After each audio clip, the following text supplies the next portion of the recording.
থেকে এই দাবি জানান মহিউদ্দিন। তিনি বলেন, ডিজিএফআই এর সেই সময়ের মহাপরিচালক মেজর জেনারেল সাদিক হাসান রুমির সাক্ষ্যে বেগম জিয়ার নাম উঠে এসেছে।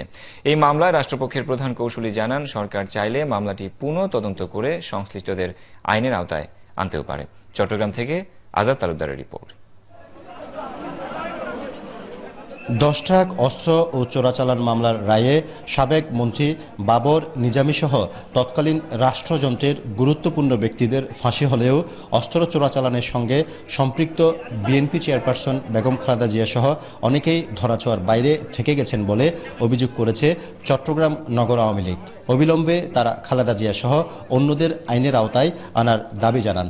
একটা প্রধানমন্ত্রী কিভাবে দেশের স্বাধীনতা ধ্বংস করার জন্য পার্বত্য অঞ্চলে জঙ্গিবাদের ট্রেনিং ক্যাম্প চালু করেছিল।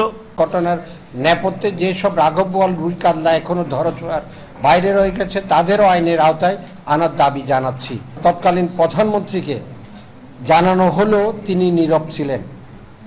এই নীরবতার অর্থ পুরো ঘটনাটির চক সম্পর্কে তিনি পূর্বেই অবগত, তার নির্দেশনাই হয়েছে। এই প্রসঙ্গে এক ব্যাখ্যায় সংবাদ সম্মেলনে উপস্থিত রাষ্ট্রপক্ষের প্রধান কৌঁসুলি বলেন, সরকার চাইলে এ বিষয়ে পুনঃ তদন্তের উদ্যোগ নিতে পারে।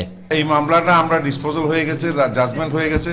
এখন সরকারের পর্যায় থেকে আপনার এবং স্বরাষ্ট্র মন্ত্রণালয় থেকে সিদ্ধান্ত আসতে হবে। ডিজিএফআই এর তৎকালীন মহাপরিচালক মেজর জেনারেল সাদিক হাসান রুমি ও শোয়েব আহমেদের সাক্ষ্যে তৎকালীন প্রধানমন্ত্রী খালেদা জিয়া, তারেক রহমান ও হাওয়া ভবনের সম্পৃক্ততা উঠে আসে বলে সংবাদ সম্মেলনে জানানো হয়।